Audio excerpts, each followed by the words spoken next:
de esta sociedad. Y vamos a orar también por el mensaje. Padre, gracias en esta mañana te damos porque tu plan y tu propósito siempre se vuelven realidad. Porque no depende de nosotros, sino depende de tu providencia, Señor. Y esta mañana queremos pedirte por nuestros niños, pedirte que el día de hoy puedan escuchar de tu palabra, escuchar un mensaje que venga a ayudarles a conocerte. Te pedimos, Señor, que ellos puedan ser moldeados conforme a tu palabra y a tu voluntad. Que uses a la persona que les va a impartir la clase. Y también, Señor, te pedimos por nosotros, para que tu palabra no regrese vacía, sino que dé un fruto y un fruto en abundancia, Padre. Ayúdanos a no distraernos, sino que prestar atención a lo que tú nos quieres hablar. En el nombre de Jesús, amén. Bueno, pueden salir nuestros niños y vamos a continuar con nuestra serie acerca del Sermón del Monte. Dijimos que el Sermón del Monte se compone de Mateo capítulo 5 y al capítulo 7 de Mateo. Estamos comenzando en el capítulo 5, en los primeros versículos. Y si tenemos nuestras Biblias físicas, me gustaría que fuéramos a Mateo 5, versículos del 1 al 4. Dice: cuando Jesús vio las multitudes, subió al monte. Y después de sentarse, muchas gracias, sus discípulos se acercaron a él.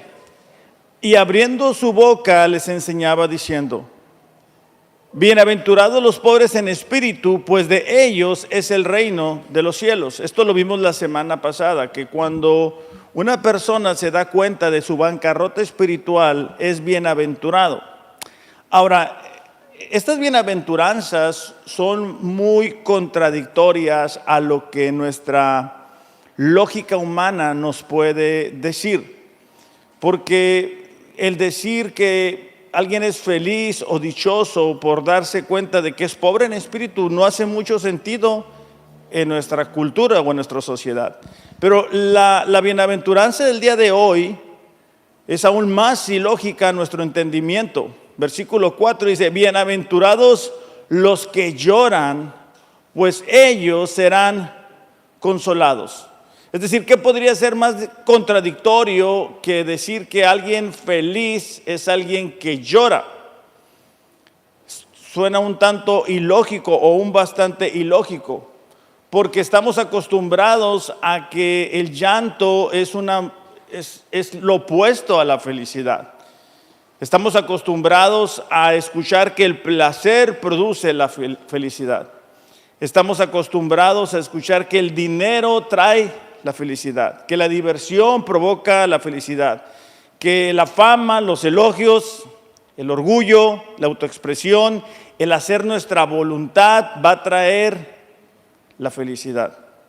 Entonces estamos todo el tiempo buscando evitar el dolor, la angustia, la desilusión, la frustración y las dificultades.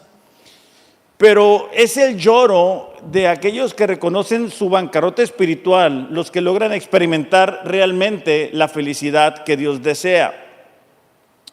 Dijimos la semana pasada que bienaventurados proviene de la palabra Macarios y es felices, afortunados, dichosos, ¿verdad? Entonces, lo que aquí Jesús está diciendo es que existe una bienaventuranza que es el inicio de la vida cristiana. Y es que cuando nosotros nos damos cuenta de nuestra bancarrota espiritual, es decir, que no podemos cumplir con las demandas de Dios, que no podemos cumplir con sus mandamientos, existe en nosotros un reconocimiento de cuánto le necesitamos. Y eso debe de producir en nosotros un llanto, un llanto que nos ayuda a darnos cuenta de la necesidad que tenemos de Dios. Tenemos nuestras notas del sermón y en las notas del sermón el título que vamos a poner es bienaventurados los que lloran. Ahora, la palabra llanto usa 9 términos a lo largo de la Biblia, pero el que está utilizado aquí es el más fuerte, es el más severo. y representa el dolor más profundo y la pena más sincera, y por lo general se reservaba para el sufrimiento por la muerte de un ser querido. Transmite la idea de la profunda agonía interior, como cuando un ser querido, un ser que tú amas, ya no está, y eso trae dolor a nosotros. Ahora, el llanto es algo que Dios nos ha dado para poder desahogar nuestras emociones. Este llanto indica la acción continua. En otras palabras, es alguien que está llorando continuamente, los que van a ser consolados continuamente. Ahora, este llanto no es por cualquier causa. Este llanto es el resultado de la conciencia del pecado. Ahora, déjenme les pregunto algo. ¿Cuál es tu reacción cuando pecas? ¿Qué pasa en tu interior? Tú dices, bueno, pequé porque bueno, todos fallamos, todos nos equivocamos, nadie es perfecto, Dios no espera que yo sea perfecto. ¿Qué haces cuando tú miras una instrucción de parte de Dios en la Biblia y vas en dirección contraria? Un verdadero creyente no es alguien que no peca. Un verdadero creyente es alguien que cuando peca siente una convicción tan profunda que le lleva al llanto. Esto es lo que inicia nuestra vida cristiana. Aquellos que hemos experimentado el nuevo nacimiento, recordaremos que nuestros primeros pasos eran pasos llenos de llanto, de quebranto, de darnos cuenta cuán equivocados estábamos, de cómo darnos cuenta que las ideas que nosotros teníamos no eran las correctas. Pero ese llanto nos va a acompañar a lo largo de la vida cristiana. Por eso es muy difícil creer que alguien que dice ser cristiano y peca diariamente, lo hace sin sentir nada en su corazón. Porque el Espíritu Santo trae esa convicción de pecado, ese quebranto.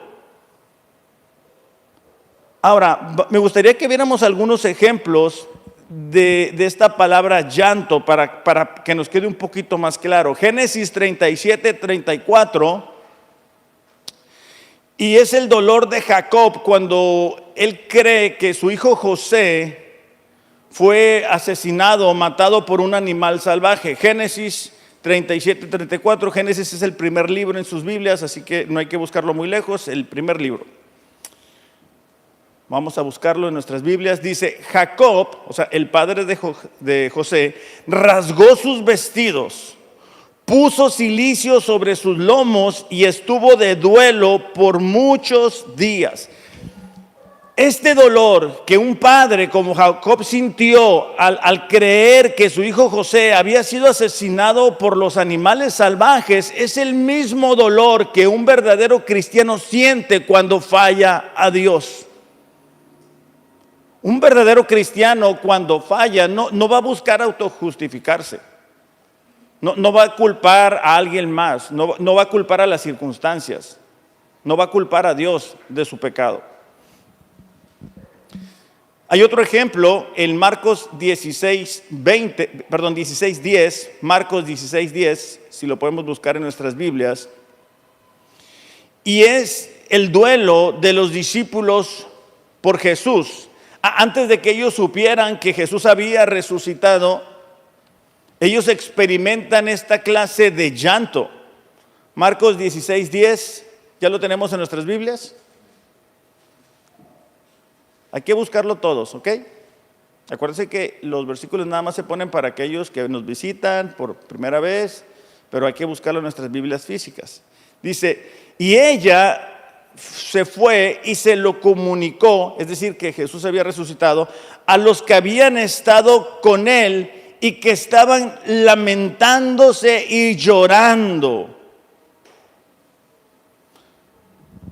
Cuando tú has ido a un funeral o cuando tú has ido al hospital, no sé si te ha tocado experimentar el dolor de una persona que acaba de perder a un ser querido.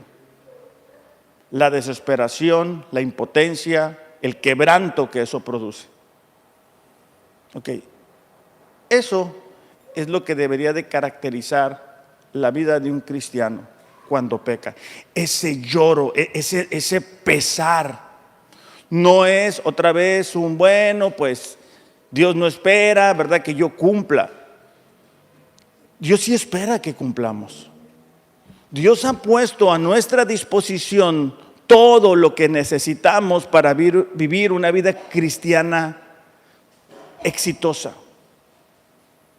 Dios entregó a su Hijo Jesús en la cruz por nuestros pecados, para liberarnos del pecado. Dios envió a su Espíritu Santo para habilitarnos a vivir la vida cristiana. Dios, a través de ese sacrificio en la cruz, no únicamente nos perdonó de los pecados pasados, sino de los presentes y de los futuros. Pero no es una razón por la cual alguien debería decir, bueno, entonces pues sigo pecando, a fin de cuentas ya todo está pagado. Porque si tenemos ese entendimiento, realmente no comprendemos el sacrificio de Jesús en la cruz. En Génesis 39:9, me gustaría que viéramos cómo José miraba el pecado. Génesis 39:9.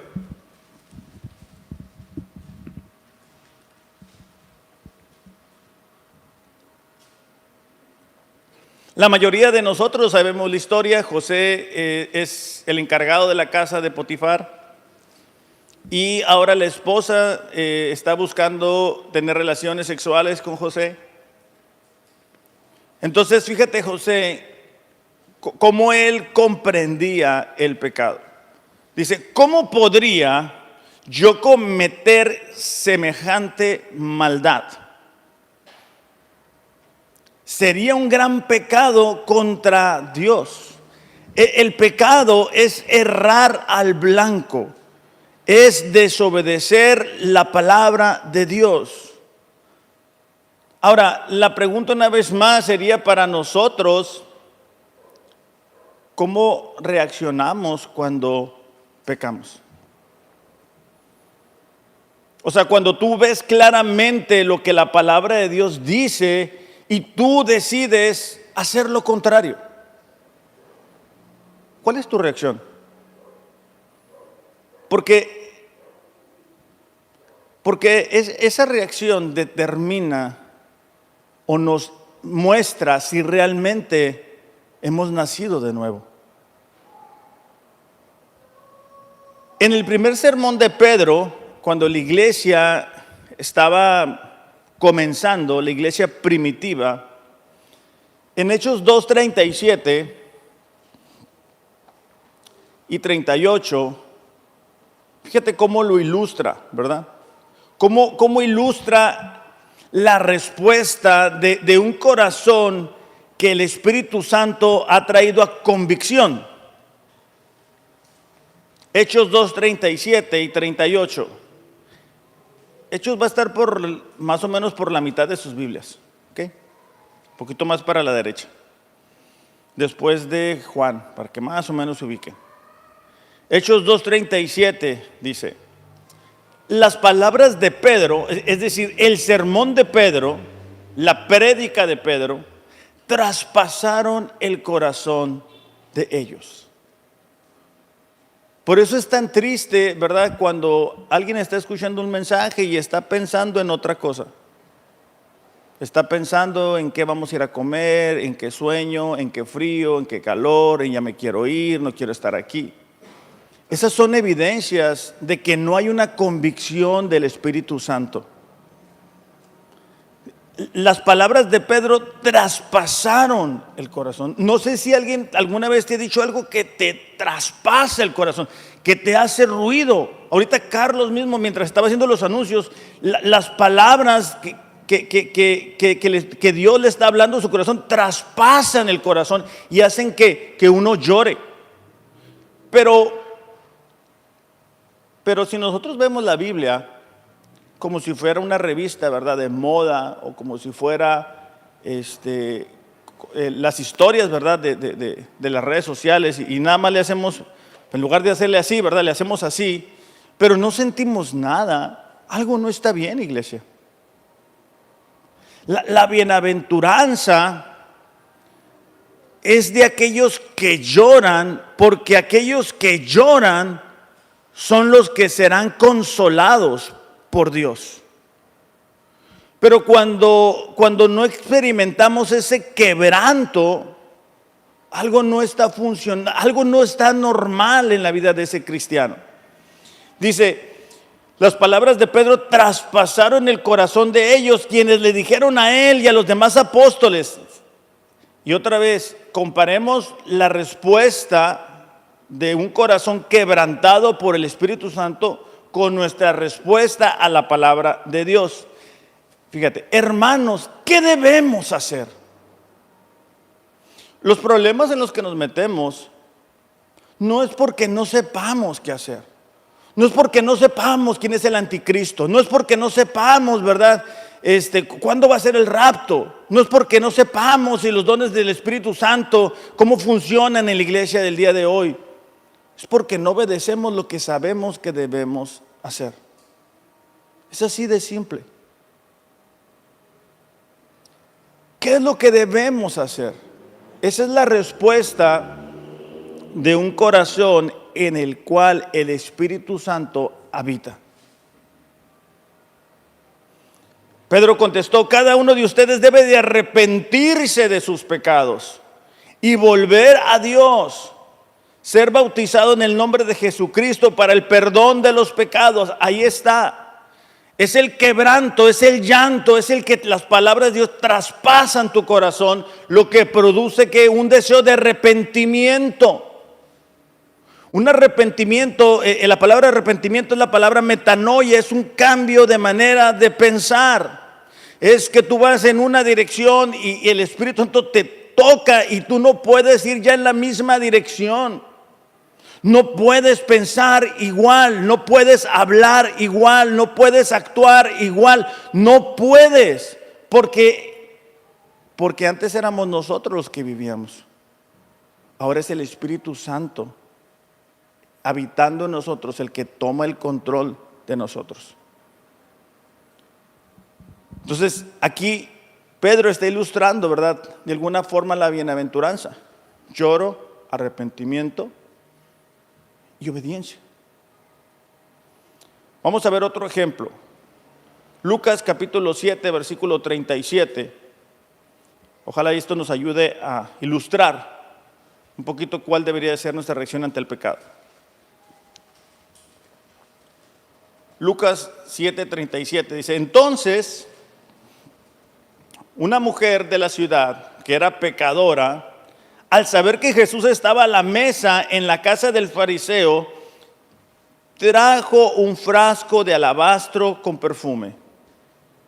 Estando detrás de él a sus pies, escucha la siguiente palabra, llorando, comenzó a regar con sus lágrimas sus pies y los enjugaba con sus cabellos y besaba sus pies y los ungía con perfume. Volvemos a la misma pregunta. ¿Cuál es nuestra reacción cuando escuchamos la palabra de Dios? Aún un paso antes, estamos escuchando la palabra de Dios. O sea, en la semana tú sacas este libro y lo abres y sobre todo abres tu corazón. Y si es así, ¿qué es lo que Dios te está diciendo? O sea, ¿será que Dios te está diciendo, mira, qué bien estás haciendo, ¿verdad? No soy yo lo más importante en tu vida, pero qué bien, estoy muy orgulloso de ti. ¿Será eso lo que Dios nos dice? Porque muchas veces, consecuencia de nuestra desobediencia, decidimos cerrar este libro.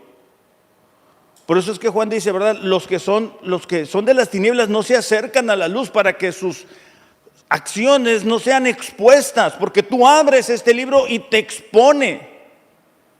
Te das cuenta de lo que no estás haciendo y entonces, pues para que no sentirnos así, algunos deciden cerrar este libro y seguir creyendo que son cristianos. Versículo 39, cuando vio esto el fariseo que le había convidado, es decir, cuando el fariseo se da cuenta de que esta mujer pecadora está llorando a los pies de Jesús y le está besando los pies, dijo: si este fuera profeta, conocería quién y qué clase de mujer es la que le toca, que es pecadora.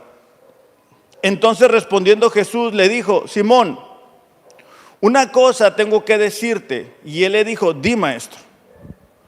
Un acreedor tenía 2 deudores. El uno le debía 500 denarios y el otro 50. No teniendo ellos con qué pagar, perdonó a ambos, o sea, la deuda. Di pues, ¿cuál de ellos le amará más? Respondiendo Simón dijo: pienso que aquel a quien se le perdonó más. Y le dijo: rectamente has juzgado.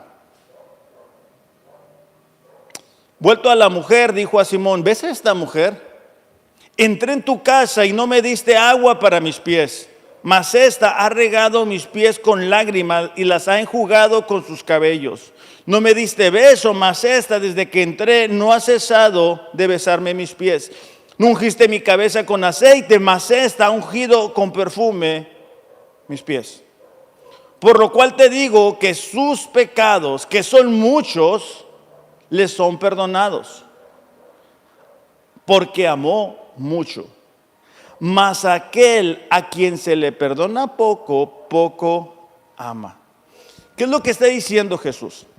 Cual más conscientes somos de la dimensión, de la cantidad de nuestro pecado, más amaremos a Jesús. ¿Qué tanto amas tú a Jesús el día de hoy? Es qué tan consciente eres de tu pecado perdonado. Y tú puedes saber qué tanto amas a Jesús por tu nivel de obediencia. Jesús dijo: los que me aman son los que me obedecen. Porque es fácil decir: no, yo amo a Dios. Es fácil cantar alabanzas. Es fácil ponerlas en el celular y escucharlas en el carro. Es fácil eso. Pero a Jesús no le impresiona lo bonito que cantemos. A Jesús no le impresiona, ¿verdad?, que traigamos en el celular las alabanzas. A Jesús lo que está buscando es que nosotros realmente le amemos con nuestra obediencia. Por eso es muy difícil entender cuando un cristiano dice: bueno, yo creo esto, pero voy a hacer lo opuesto. Yo creo que Dios es lo más importante, pero no se lo demuestro con mi tiempo, ni con mis talentos, ni con mi servicio. En este mismo Sermón del Monte es cuando Jesús dice, ¿verdad?: busquen primero el reino de Dios y su justicia, y todas las demás cosas serán añadidas. Es en este mismo sermón. Pero para nosotros primero buscar el reino de Dios y su justicia, necesitamos entender que estamos en bancarrota. Necesitamos entender que nuestro pecado ofende a Dios. Es lo que José dijo. José dijo: ¿cómo haría esta maldad contra Dios? José no trató de decir: bueno, no pasa nada, nadie va a salir dañado, ¿verdad? Nuestra forma de tratar el pecado, es decir, no lo que hace la gente a nuestro alrededor. No estamos justificando el mal actuar de la gente que nos rodea. Estamos hablando de lo que Dios nos dice que debemos de ser a través de su palabra. Entonces, cuando Dios nos dice algo, o sea, este libro no es un libro de sugerencias, es un libro de mandatos. En la mañana del Salmo 119, versículo 73, dice el salmista: dame entendimiento para que obedezca tus mandamientos. Y yo estaba pensando, ¿cuántas veces oramos así? ¿Cuántas veces le decimos a Dios: Señor, dame entendimiento para poderte obedecer. A lo mejor hay cosas que en nuestra mente no logramos entender del todo. Ese tipo de oraciones, iglesia, son las que Dios contesta. No necesariamente va a contestar la lista que nosotros tenemos, ¿verdad? De esto y lo otro, y dame esto, y dame un carro, y dame más dinero. No, o sea, dame entendimiento para poder obedecerte. Entonces, Jesús con este ejemplo, ¿verdad? Muestra a quienes son perdonados. En el versículo 48 dice, a ella le dijo, tus pecados te son perdonados. Fíjate, el fariseo es quien invita a Jesús a la casa, pero quien se lleva el perdón es la mujer que llega y llora por su pecado.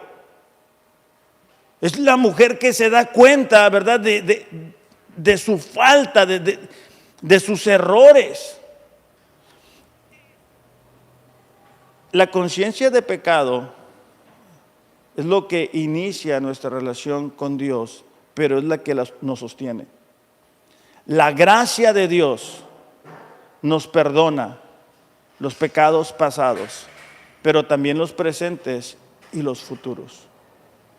Pero es esa conciencia que nosotros debemos de tener la que nos permite que experimentar el consuelo, el perdón de Dios. Solo quienes lloran por su pecado son felices, porque los que lloran por su pecado consiguen que sus pecados sean perdonados. Pablo le escribe a la iglesia en Corinto.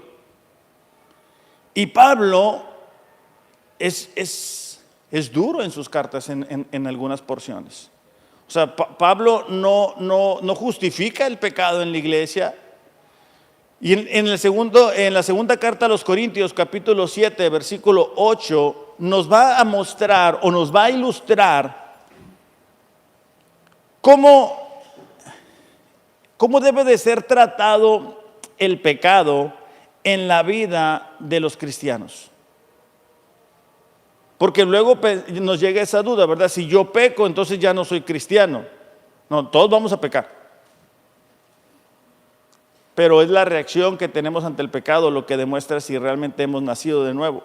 Segunda de Corintios, capítulo 7, versículo 8, dice, no lamento haberles enviado esa carta tan severa, aunque al principio sí me lamenté porque sé que les causó dolor durante un tiempo.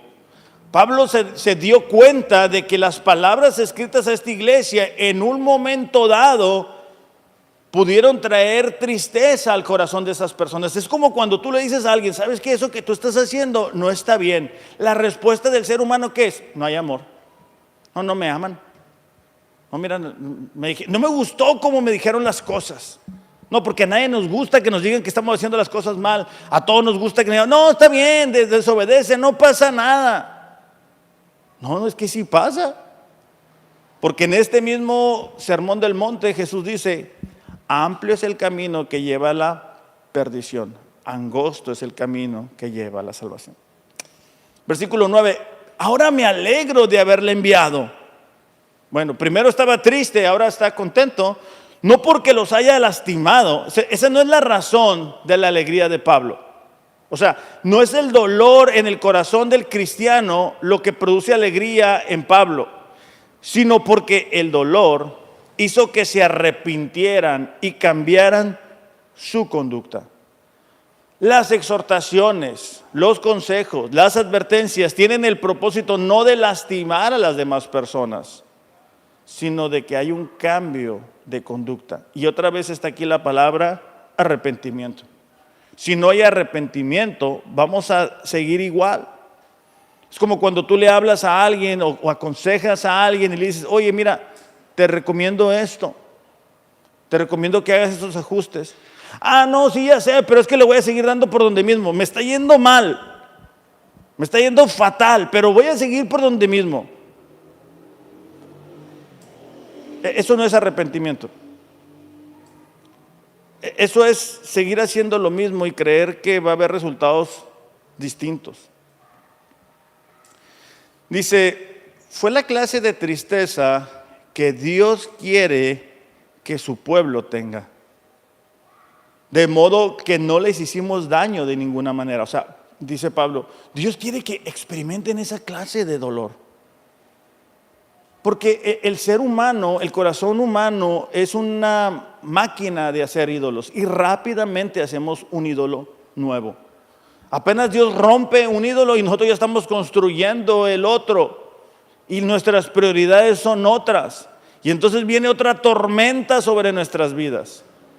Y apenas estamos superando cuando ya estamos haciendo ¿qué? Otro ídolo. Pues la clase de tristeza que Dios desea que suframos, fíjate la siguiente parte, subráyalo en tu Biblia, nos aleja del pecado y trae como resultado salvación. Cuando a Jesús le llevan a una mujer que ha sido descubierta en adulterio. Y entonces Jesús es confrontado y le dice, mira, pues Moisés dice que las apedreemos. Y Jesús responde, bueno, el que esté libre de pecado que tire la primera piedra. Todos no sabemos la historia, o la mayoría no sabemos la historia de la mujer, ¿va? Pero Jesús voltea con la mujer y le dice, vete y no peques más. No le dice, bueno, vete y sigue haciendo lo que tú quieras, ¿verdad? Síguele haciendo caso a tu corazón. No peques más. Aquí lo que Jesús está diciendo, la clase de tristeza que Dios desea que tengamos es la que nos va a alejar del pecado. No hay que lamentarse por esa clase de tristeza, pero la tristeza del mundo al cual le falta ¿qué? Arrepentimiento resulta en muerte espiritual. Mira, el mundo también tiene tristeza, pero no tiene arrepentimiento. Entonces lloran, sufren, ¿verdad? Es como cuando viene el huracán, hay que buscar a Dios, hay que pedirle a Dios. Y si así Dios, ¿no? ¿Se acuerdan? Hace como un año, creo que el año pasado fue que venía un huracán, algo así. Y sí Dios, y Dios por acá, y Dios por allá, y ahora sí pueden orar. Y ahí están las iglesias orando. Bueno, y ellos creen que también Dios los va a escuchar. Pero se pasa el huracán y ¿qué? Otra vez a olvidar a Dios, hacia un lado a Dios, de las familias, de las escuelas, de todos lados. No tienen arrepentimiento. Lo triste es que hay gente que también cree ser cristiano, pero no experimentan arrepentimiento. Porque Dios nos va a seguir moldeando, Dios nos va a seguir incomodando, Dios nos va a seguir mostrando que estamos fallando en distintas áreas. Y lo que nos ayuda a darnos cuenta de que somos hijos de Dios es decir, me tengo que cambiar esto. No es, lo voy a justificar. No, mira, si voy a obedecer a Dios, pero, deja veo mi agenda, como para dentro de 2-3 meses voy a empezar a obedecer. No funciona así. Por eso es que José no pudo pecar.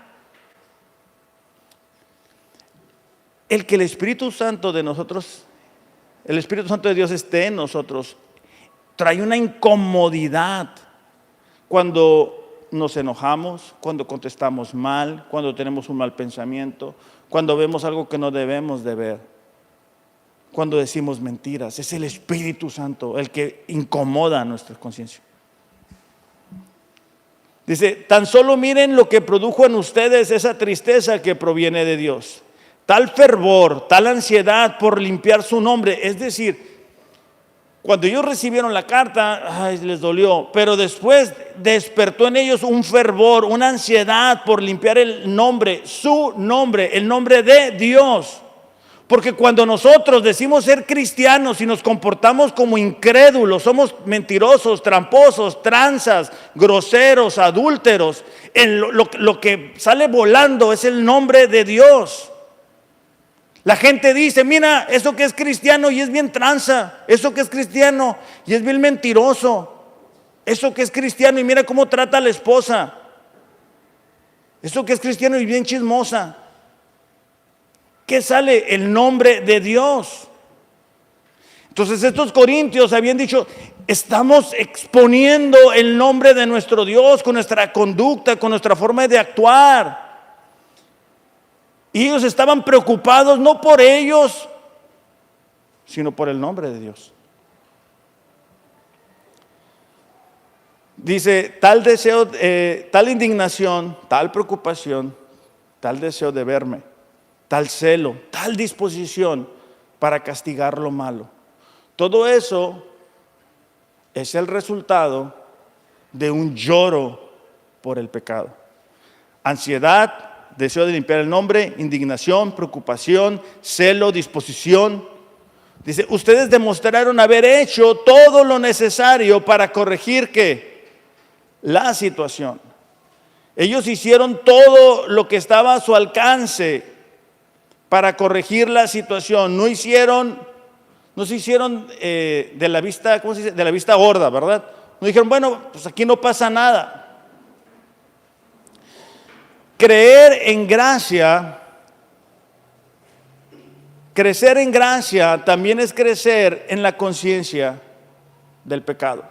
Hacemos referencia cada domingo a la gracia, y es la gracia de Dios la que nos ayuda a darnos cuenta de nuestro pecado, de que todos los días vamos a pecar, de que todos los días vamos a fallar.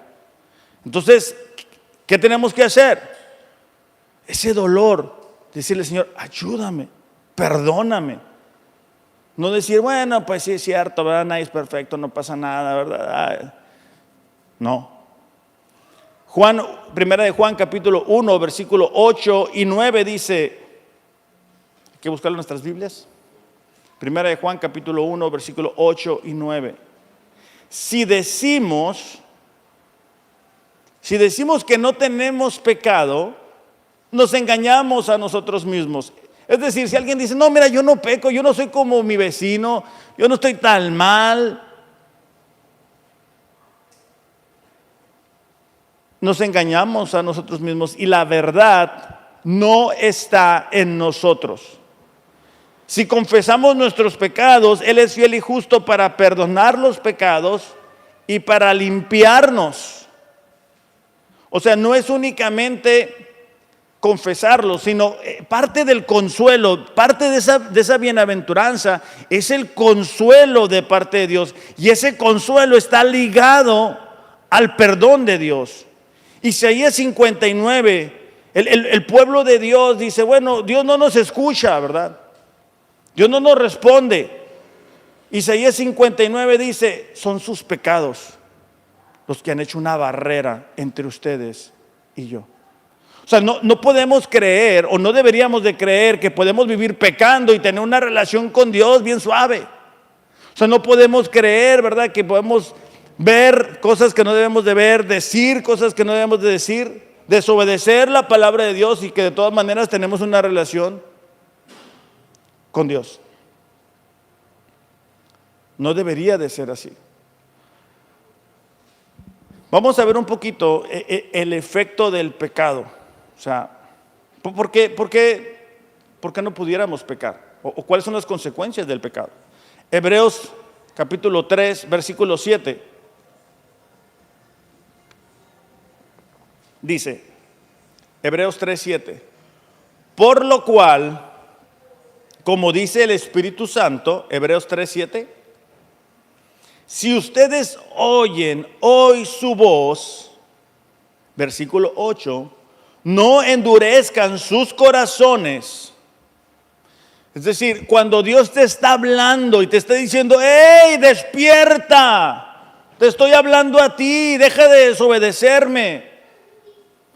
Nosotros podemos decir, no. Y el corazón se endurece.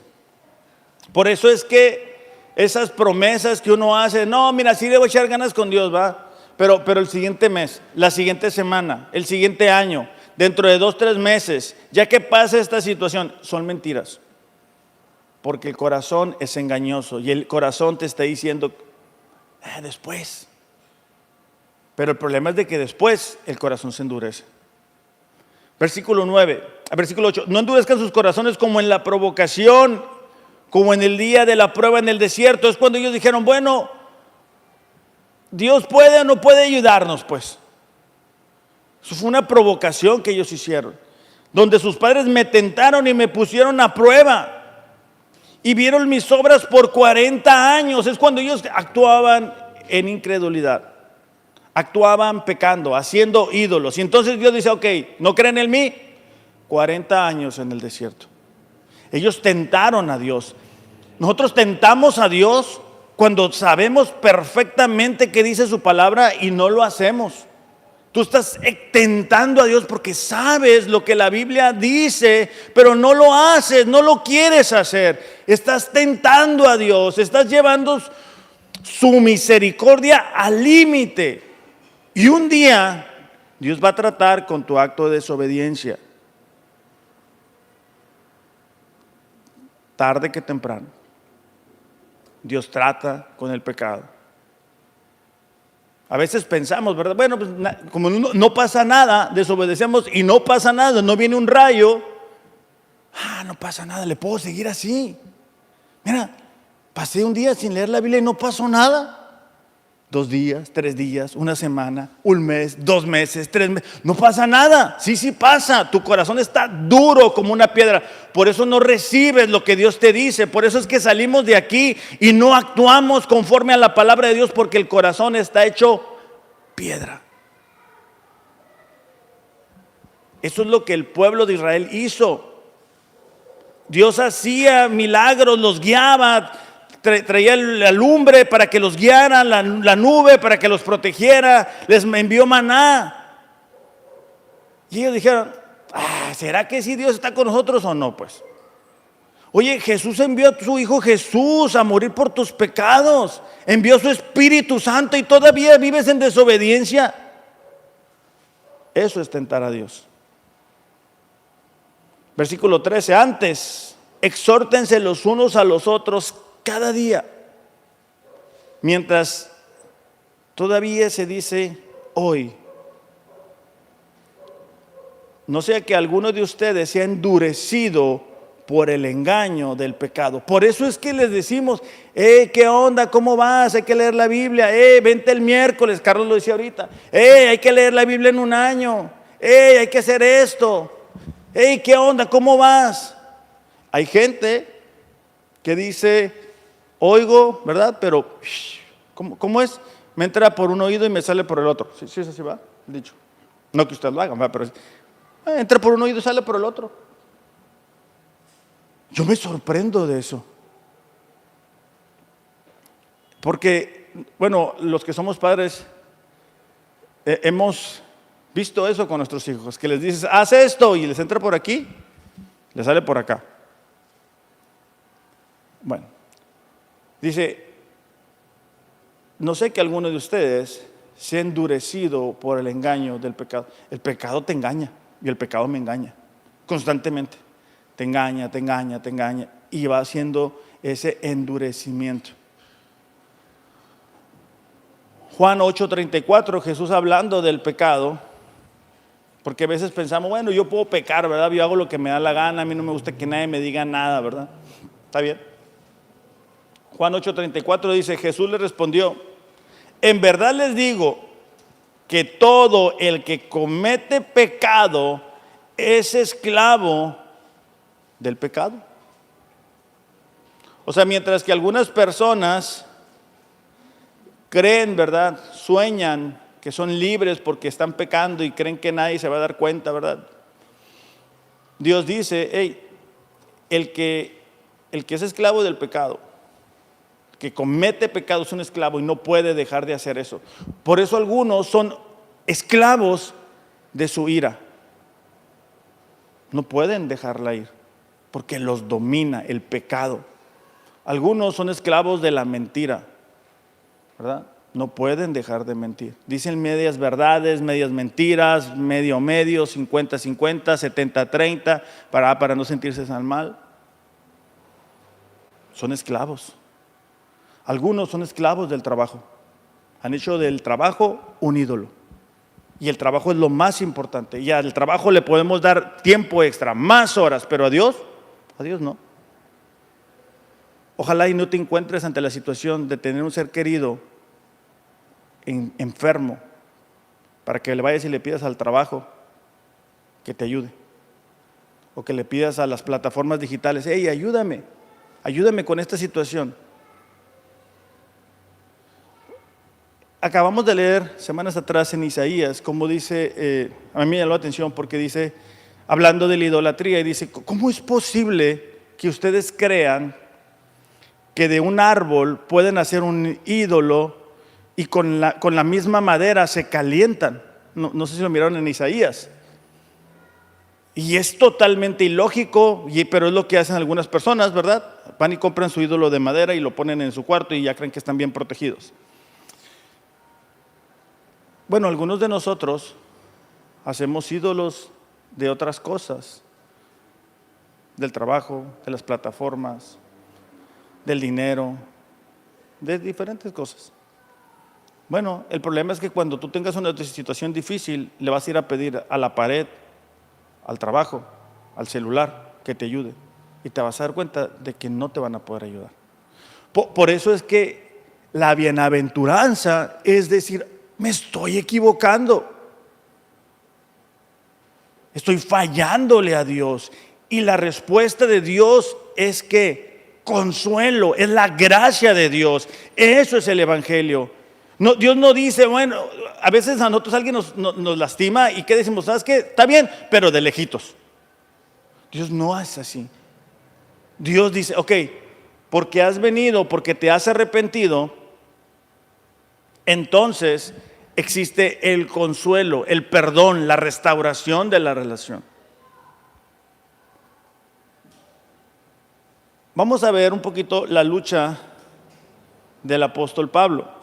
Es cuando el ministerio de Pablo está en su apogeo. Romanos 7:15. Romanos 7:15, por favor. Vamos a estar brincando un poquito.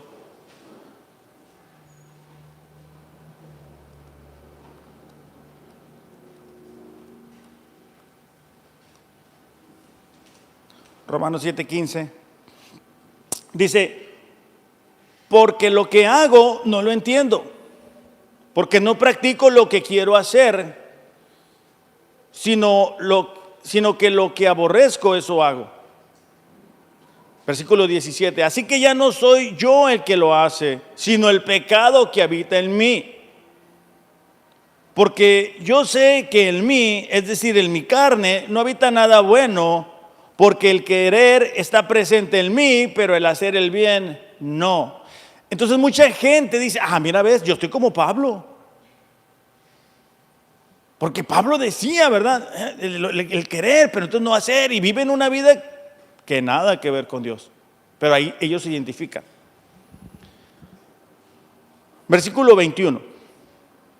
Así que, queriendo yo hacer el bien, hallo la ley de que el mal está presente en mí. Porque en el hombre interior me deleito con la ley de Dios. Pero veo otra ley en los miembros de mi cuerpo que hace guerra contra la ley de mi mente y me hace prisionero de la ley del pecado que está en mis miembros. ¿Qué está diciendo Pablo? Pablo dice, yo quiero obedecer a Dios, pero hay carne y la carne no quiere que nosotros obedezcamos a Dios. Pero está Dios, está el Espíritu Santo en nosotros diciendo, hey, es por aquí, es por este lado, pero está la carne, ¿verdad? No lo hagas. Es el orgullo, es la falta de perdón, es el rencor, es la autosuficiencia diciendo, no obedezcas a Dios. No lo obedezcas. Entonces, está Pablo identificando esa batalla que hay en su corazón. Entonces algunos, como les digo, dicen, mira, estoy igual que Pablo, batallando, por eso hago esto, por eso hago lo otro, nadie es perfecto, todo está bien. No, nada está bien. Versículo 24, miserable de mí. ¿Qué es eso? Una expresión de lloro de Pablo ante el pecado que sabía que estaba en él. Pero ¿quién es Pablo? Pablo es un hombre que está prisionero por causa de Cristo. Pablo es alguien que experimentó naufragios, traiciones. Pablo es alguien que todo el tiempo andaban apedreando para matarlo. Y él dice, miserable de mí. ¿Quién, dice, me libertará de este cuerpo de muerte? Entonces Pablo dice, ¿cómo soluciono este problema que tengo con el pecado? Versículo 25, gracias a Dios por Jesucristo, Señor nuestro. Esa es la solución. Ese es el consuelo. Pablo no se queda en la batalla que todos los creyentes vamos a enfrentar. Pablo dice, entiendo esa situación, pero gracias a Jesucristo puedo superar el pecado. Gracias a Jesucristo puedo decirle no a la tentación. Y aun cuando la tentación nos ha superado, gracias a Jesucristo puedo ser perdonado. Eso es la gracia. La gracia es la que nos va a sostener. Por eso es bienaventuranza, por eso somos felices, por eso adoramos a Dios, por eso levantamos nuestras manos. ¿Por qué? Porque todos los días ofendemos a Dios. No pasa una hora que no ofendamos a Dios con nuestro pensamiento, con nuestras actitudes, con la manera que hablamos. Entonces la bienaventuranza, el consuelo es que Jesucristo nos rescata. Por eso es que David, una vez que fue confrontado y que confesó su pecado con Betsabé, en el Salmo 32, dice, cuán bienaventurado es aquel cuya transgresión es perdonada. Qué felicidad, qué dicha. Cuyo pecado, ¿qué es? Es cubierto, es pagado. Porque nuestro Dios es un Dios justo. No es como que yo diga, bueno, me voy a hacer de la vista gorda, como que no vi que pecaste. No, ese pecado Él lo cubrió con la sangre de Jesús. Por eso es que nos duele tanto a los cristianos ofender a Dios, porque ese pecado que tú y yo cometemos fue lo que llevó a Jesús a pagar por nuestros pecados. Cada gota de sangre fue por nuestros pecados. Dice, cuán bienaventurado es el hombre a quien el Señor no culpa de iniquidad y en cuyo espíritu no hay engaño. Fíjate la siguiente experiencia. Mientras callé mi pecado, mi cuerpo se consumió. O sea, David hubo un tiempo que él no dijo su pecado. Dice, mientras callé, mi cuerpo se consumió con mi gemir durante todo el día. Porque día y noche, dice, tu mano pesaba sobre mí. Mi vitalidad se desvanecía con el calor del verano. ¿Qué? El pecado, porque el pecado nos aísla de Dios. El pecado te hace huir de Dios. El pecado te hace decir, no, mira, no busques a Dios, porque entre más buscas a Dios, más te van a quitar eso. Y por eso el pecado es un ídolo, porque tú no lo quieres quitar de tu corazón, tú lo quieres seguir manteniendo. Y entonces otra vez volvemos al inicio. ¿Cuál es nuestra actitud al pecado? ¿Cuál es tu actitud cuando tú escuchas a Dios que te dice, hey, deja ese ídolo? Que puedes tener dos opciones. Tú puedes decir, mira, no es para tanto, Dios. Tengo que hacer algo, me quiero divertir, no estoy haciendo daño a nadie, sí lo voy a hacer, pero más adelante. O tú puedes decir junto con David, te manifesté mi pecado, no encubrí mi iniquidad. Dije, confesaré mis transgresiones al Señor y tú perdonaste la culpa de mi pecado. Yo para terminar te quiero leer unos versículos para que veamos lo que el pecado le hizo a Jesús. Isaías 53. No lo busques, yo te lo voy a leer.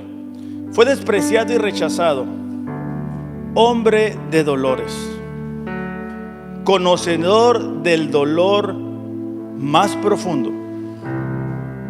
Nosotros le dimos la espalda y desviamos la mirada.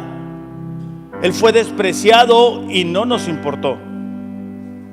Sin embargo, fueron nuestras debilidades las que Él cargó. Fueron nuestros dolores los que lo agobiaron. Y pensamos que sus dificultades eran castigo de Dios, un castigo por sus propios pecados. Pero Él fue traspasado por nuestras rebeliones y aplastado por nuestros pecados. Fue golpeado para que nosotros estuviéramos en paz. Fue azotado para que pudiéramos ser sanados. Todos nosotros nos hemos extraviado como ovejas. Hemos dejado los caminos de Dios para seguir los nuestros. Sin embargo, el Señor puso sobre Él los pecados de todos nosotros. Cuando Jesús fue golpeado, cuando Jesús fue latigado, no era culpa de Él, fue tus pecados los que Él estaba pagando. Eran mis pecados los que Él estaba pagando. Por eso es que el día de hoy, cuando tú y yo pecamos, decimos: ¿cómo le puedo fallar al Señor? El que entregó su vida, el que entregó su cuerpo, el que fue lastimado por nosotros. Versículo 7: fue oprimido y tratado con crueldad. Sin embargo, no dijo ninguna palabra. Como cordero fue llevado al matadero. Como oveja en silencio ante sus trasquiladores, no abrió su boca. Al ser condenado injustamente, se lo llevaron. A nadie le importó que muriera sin descendientes, ni que le quitaran la vida a la mitad del camino. Lo hirieron de muerte por la rebelión de mi pueblo. Él no había hecho nada malo y jamás había engañado a nadie, pero fue enterrado como un criminal. Vamos a orar.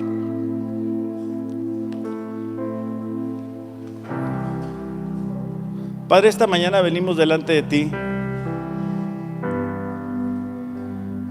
reconociendo, Señor, reconociendo nuestra falla, reconociendo nuestra maldad. Padre, también reconociendo la necesidad que tenemos de ti. Padre, en el nombre de Jesús, yo te pido por cada una de las personas que están en este lugar y que nos ven a través de las redes, que tu Espíritu Santo pueda traer convicción de pecado. Padre, que podamos tener la perspectiva correcta cuando decidimos desobedecerte. Que podamos recordar el alto precio que se pagó por ese pecado. Señor, te pido por esas personas que se han vuelto insensibles a tu voz. Te pido por esas personas, Señor, que obstinadamente están viviendo en desobediencia, que no quieren escuchar la voz del ser humano, Señor. Señor, oramos para que tu Espíritu Santo pueda llegar a donde nosotros humanamente no podemos llegar, a lo más profundo de su ser, y que se den cuenta, Señor, de lo peligroso que es seguir caminando por ese sendero. Señor, te damos gracias por ese consuelo que tú nos das cuando reconocemos nuestro pecado, cuando reconocemos nuestra falta,